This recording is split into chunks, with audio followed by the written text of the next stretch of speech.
sempat mau euthanasia.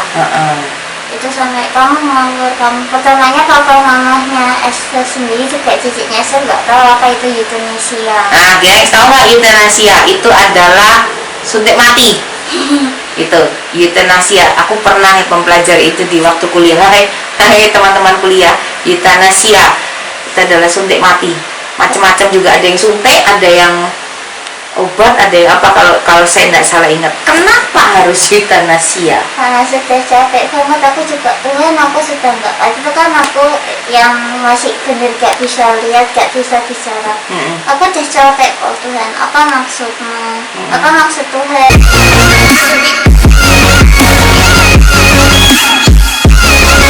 Kembali lagi sama kita di sini dengan Maria Veronica di Diary Yang Buta Yang Bicara.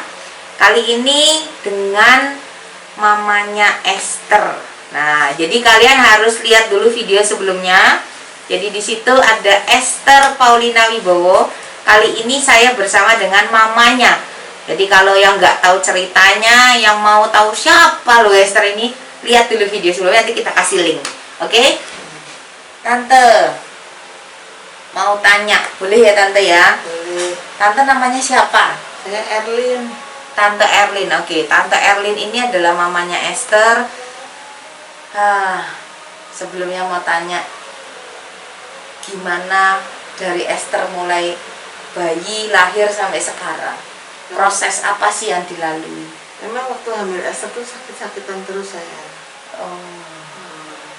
Terus waktu lahir 8,5 bulan, karena saking udah sakitnya tidak kuat, minta dilahirkan sesar.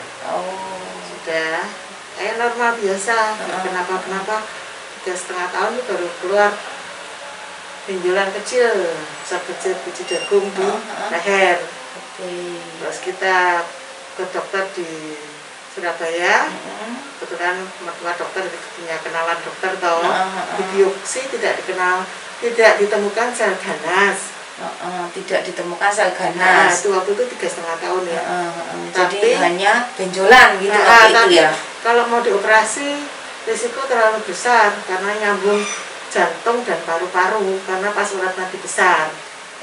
Jadi dokter angkat tangan karena takutnya dia tremor seumur hidup. Tremor itu berarti kejang gitu ya. Tangan Atau gemeter. Tangan geter. kakinya nanti gemeter. Oke, Apa-apa jatuh, apa-apa. Kasihan akhirnya jangan. Tapi resikonya dokter juga bilang kalau tidak dioperasi. Ya enggak ngomong waktu itu. Kita analisa aja. Kita ikuti perkembangannya aja. Oke.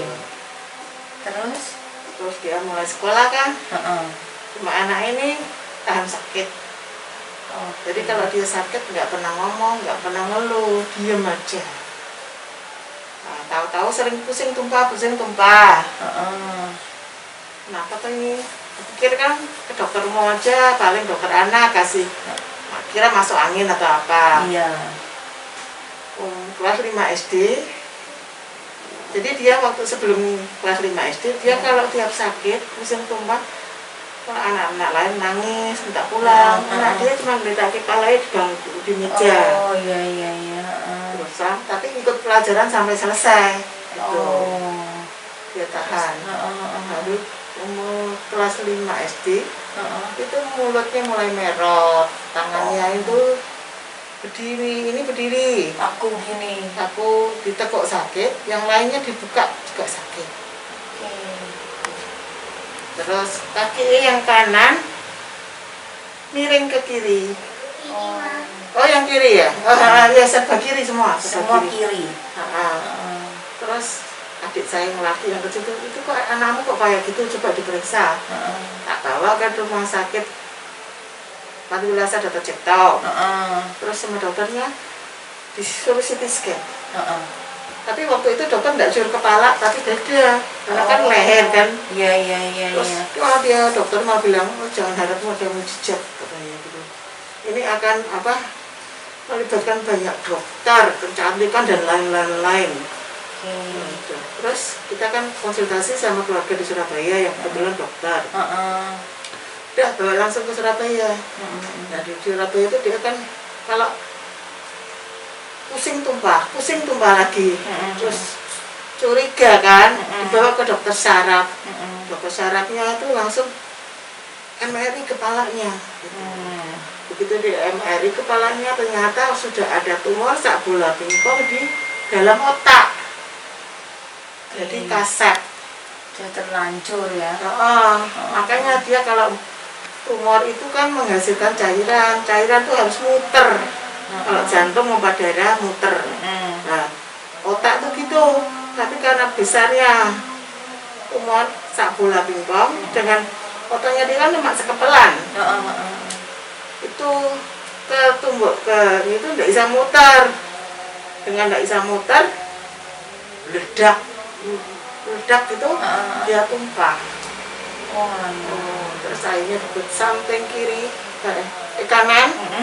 Karena posisi tumor otaknya di kiri, jadi buatnya di kanan. Supaya terus ada selang kecil tanam di bawah kulit sampai atas pusar. Fungsinya supaya cairannya di otak itu bisa muter.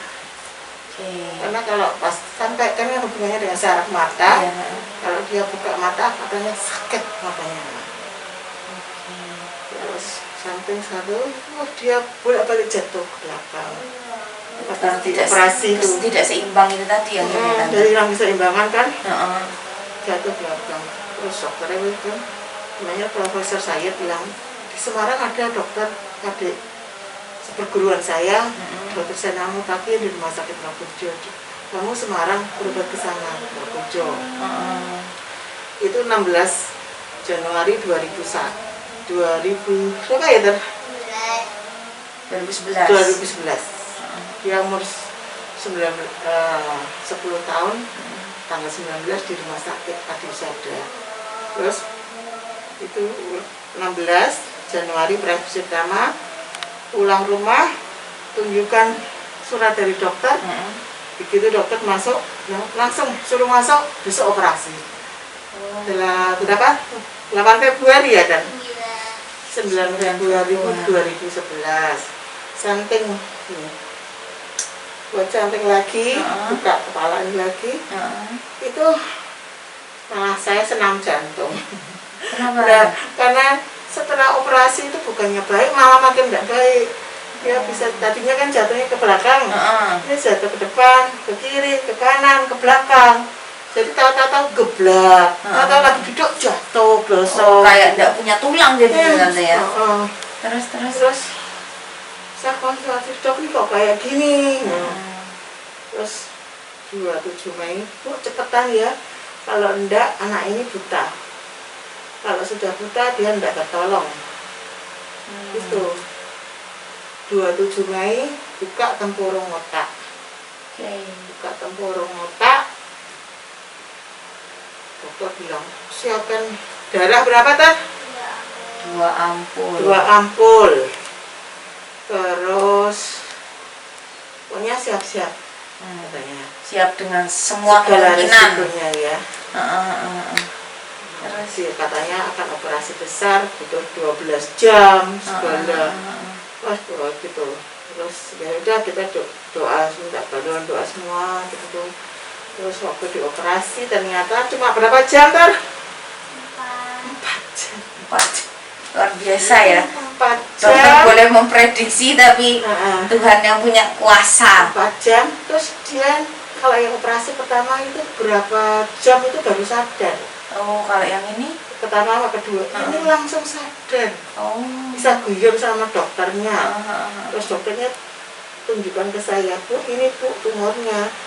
Dipeliti kayak tumbar itu. Ditaruh di tabung obat, tapi tetap di bawah dok. Saya tidak berani banyak-banyak, takut. Karena antara tumor dan otak warnanya sama pink, takut otaknya kecuil gitu. Ya udah toh. Udah. Tuh. Tapi matanya ketarik. Karena hitamnya itu di tengah semua. Terus dokter saya Bu, Ibu tiap hari, tiap saat pokoknya kamu suruh tangannya itu gini buat berlawanan. Jadi matanya itu supaya kembali normal telungnya itu, telungnya korneanya itu. Terus saya terus itu akhirnya dia bisa balik normal sekarang ya. Terus dia buta kan, nggak lihat. Habis operasi itu nggak lihat. Wah, luar biasa. Nggak lihat. Terus ada doa kesembuhan di gereja. Terus Esther dituntun sama guru sekolah minggunya. Begitu dia waktu itu pendeta Sony Solucu. Tanggal berapa ya, Tar? Lalu aku. Pokoknya 2011 itu ya. Jadi operasi 1, 2, 3 itu 2011. Terus lagi waktu didoakan. Waktu itu kelas 5 SD. Jadi dia kelas 5 SD itu sampai 3 kali. Ngulang 3 kali. Ngulang 3 kali. Karena bolak-balik yang rumah sakit, masuk keluar rumah sakit kan. Padahal sekolah kalau izin 25 hari nggak naik kelas. Iya, betul. Meskipun dia cerdas banget. Jadi gara-gara itu terus dia bisa lihat, tapi berapa lama kemudian nggak lihat lagi. Jadi kayak dipermainkan, terus itu telinganya, terus ngomong nggak ada suara juga. Kita sudah bolak-balik ke Karyadi, ke dokter spesialis mata, periksa lapangan pandang dan lain, dokternya angkat tangan, nggak bisa. Dari semua itu Tante, dari semuanya, sebagai orang tua, apa perasaan Tante? Ya, rasanya itu ya mesake ya gelo, kenapa anakku pinter-pinter jadi kayak gini. Sedangkan anak-anak yang lain tuh dablek sehat, anakku cerdas, pinter kayak gitu, jadi cuma sekolah sampai segini toh. Kasihan dia juga nggak punya teman. Kalau sekolah kayak dibully kan, bolak-balik jatuh. Pernah saya titipkan di SMP, bahkan dia sampai kelas 5 SD toh. SMP itu kelas 1 dia bisa ngikuti, meskipun tidak melalui kelas 6 dia masih tetap bisa ngikuti. Tapi itu jatuh lagi, mungkin dibully lagi dia malu. Terus ya udah saya permisi, enggak lanjutin lagi. Terus mau nyekolahkan homeschooling ya enggak punya duit, mahal kan. Bapaknya kan kerjanya cuma gitu.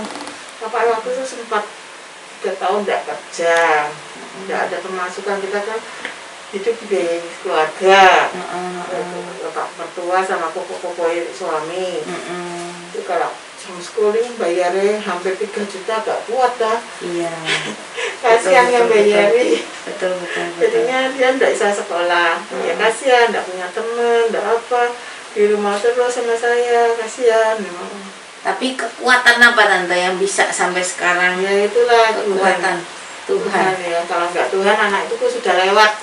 Gitu ya. Karena yang sudah-sudah itu ada yang habis operasi meninggal, ada yang langsung buta, ada yang koma, ada apa kan yang sudah-sudah itu.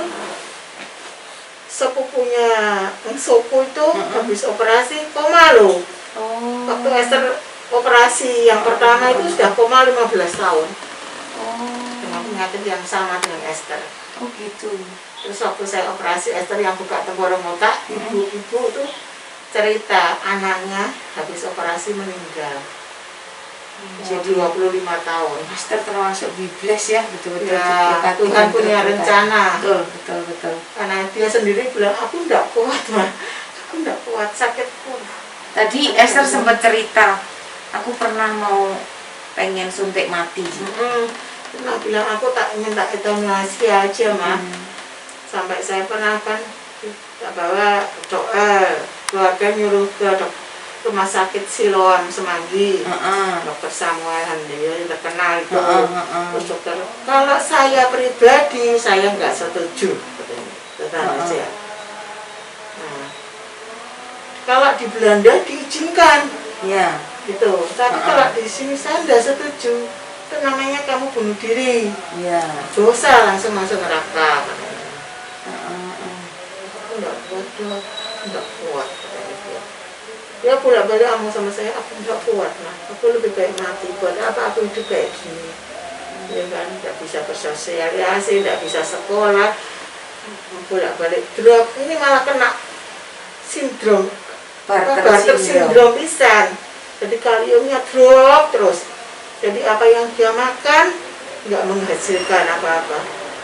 BAB susah, perut sudah banyak tumor, jadi pendarahan, keluar lewat mulut, keluar lewat hidung kayak mimisan. Tapi bukan mimisan itu, karena dari ususnya itu waktu di endoskopi itu sudah banyak tumornya, besar-besar, terus pembuluh darah melebar, pecah, keluar lewat mulut.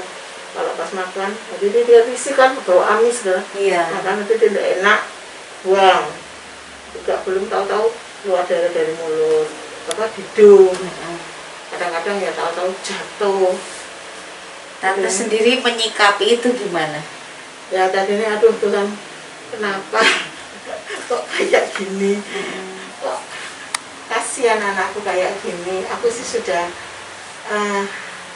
pasrah, seandainya mau ambil loh, aku udah tega ndak lihat anakku kayak gini. Gitu.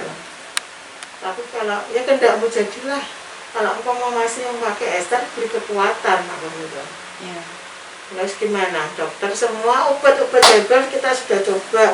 Ada yang berbelas-kasihan sampai kasih macam-macam obat mahal-mahal apa-apa. Tapi ya enggak ada efek. Setelah itu ketika tante menyikapi begitu dengan ciciknya Esther, dengan papanya Esther, itu tante gimana? Biasanya kan kalau dalam satu rumah tangga benteng terkuat ini mama.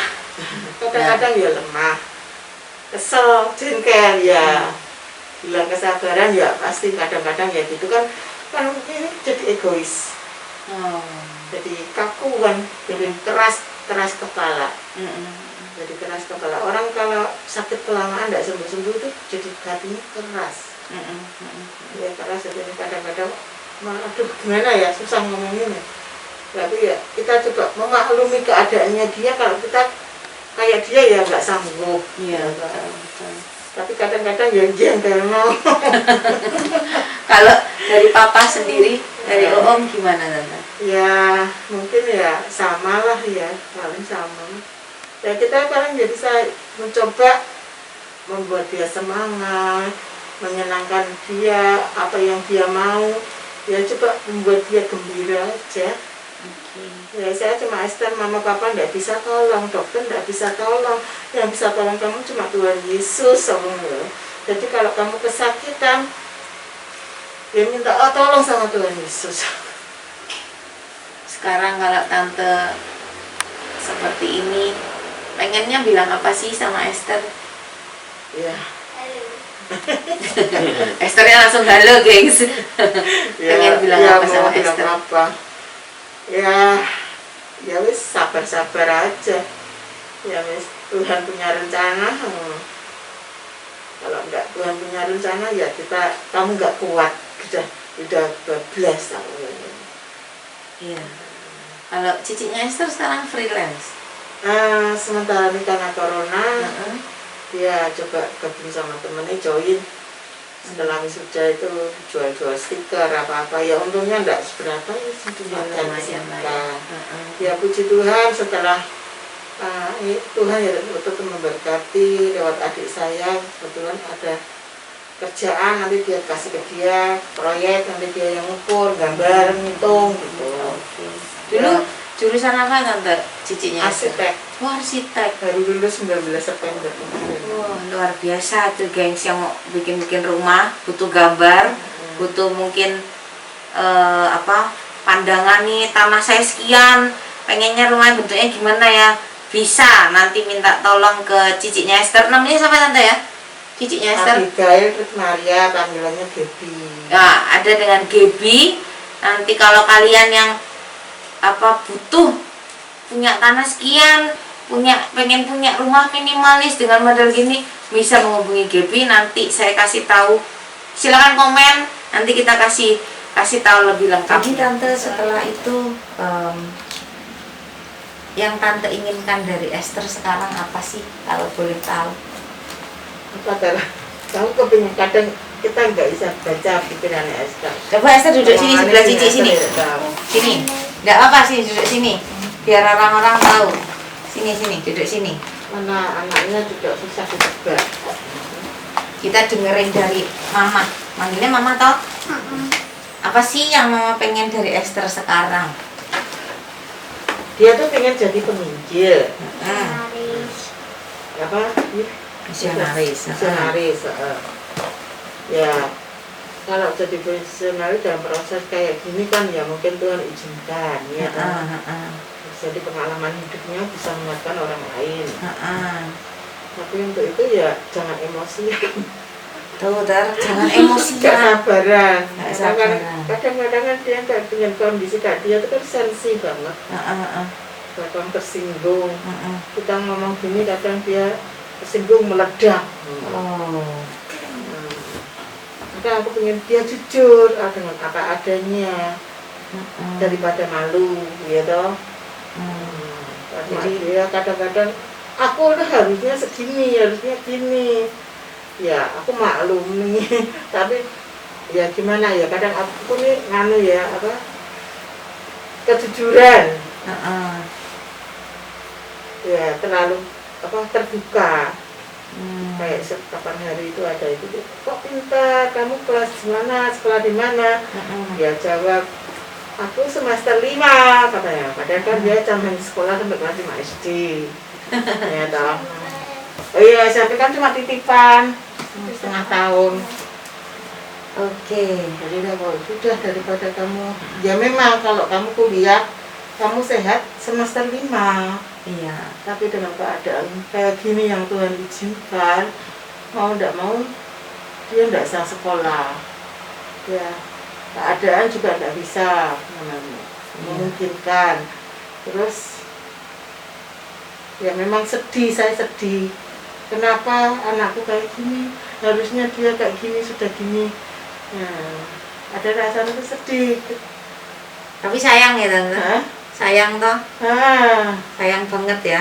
Ya sayang lah sama anak saya. Sayang loh sama Esther. Esther sayang Mama enggak? Bisa aja. Iki. Dia sih perhatian sama orang tua baru ya. Ya, saya sakit dari Mama gini. Nah, sisinya agak cuek. Dia perhatian sama orang tua, sama orang-orang lain itu perhatian. Tidak pelit juga. Esther dekatnya sama Mama apa sama Papa? Bisa aja sama rata. Sama rata. Kok Papa bilangnya deket aja sama Mama, kok Mama bilangnya deketnya sama Papa. Oh Aku gitu. jadinya bingung. Jadi ya namanya di keluarga ya gengs, biasanya kalau yang anak perempuan dekatnya sama bapaknya, anak laki dekat sama mamanya. Tapi so far sejauh ini apapun perjuangan yang Tante lakukan itu juga luar biasa bersama dengan Esther, bersama dengan Papa dan Cici. Ada pesan-pesan nggak Tante buat orang di luar sana yang mungkin saat ini lagi berjuang atau mungkin yang mengalami hal yang sama seperti Esther? Apa kira-kira pesan Tante? Ya, tetap semangat. Hati yang gembira adalah obat yang manjur. Sebab kalau kita ngelokro sendiri, kita drop sendiri. Jadi yang buat kita kuat, bertahan selain Tuhan Yesus juga diri sendiri. Diri sendiri kalau happy, bersyukur, gembira, berdamai dengan diri sendiri, bisa kuat. Jadi siapapun kamu di luar sana, ini ada Esther dengan mamanya, langsung saya terjunkan Esther dan mamanya harus tetap semangat, berdamai dengan keadaan, biarpun mamanya tidak sakit, tapi mama menemani Esther, mengerti apa yang dokter katakan, memperjuangkan anaknya ke sana ke sini. Itu juga luar biasa, gengs. Jangan salah, seorang ibu itu, saya pernah mama saya bilang gini, seorang yang namanya orang tua itu lebih memilih mati duluan daripada mengantar jasad anaknya. Mama saya pernah bilang gitu, dan itu mungkin yang dirasakan Tante ya. Jadi seorang ibu itu akan memperjuangkan apapun untuk anaknya, sekecil apapun, sesusah apapun pasti diperjuangkan. Jadi hari ini kamu yang sudah diberkati mempunyai seorang anak, kamu yang diberkati untuk menjadi seorang ibu, kamu yang diberkati untuk jadi seorang penolong dalam rumahmu, Tetaplah bersyukur, tetaplah semangat apapun keadaanmu hari ini. Lihatlah ibu dan anak ini yang sama-sama berjuang untuk kehidupan, sama-sama berjuang untuk kesembuhan, tapi mereka tetap bersyukur dan bersemangat. Terima kasih Tante Erlin, makasih Esther buat hari ini. Tetap semangat. Tuhan Yesus memberkati. Thank you guys buat hari ini, dan see you next video di Diary yang Buta yang Bicara. Bye bye.